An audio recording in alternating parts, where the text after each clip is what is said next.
ఎవ్వరినెప్పుడు తన వలలో బంధిస్తుందో ఈ ప్రేమ, ఏమదినెప్పుడు మబ్బులలో ఎగరేస్తుందో ఈ ప్రేమ.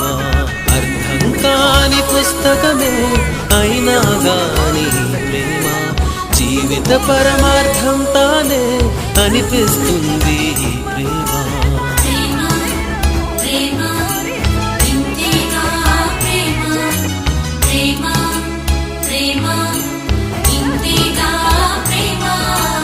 ఇంతకు ముందర ఎందరితో ఆటాడిందో ఈ ప్రేమ, ప్రతి ఇద్దరితో మీ గాథే మొదలంటుంది ఈ ప్రేమ. కలవని జంటల మంటలలో కనపడుతుంది ఈ ప్రేమ, కలిసిన వెంటనే ఏమోనో చెప్పదు పాపం ఈ ప్రేమ.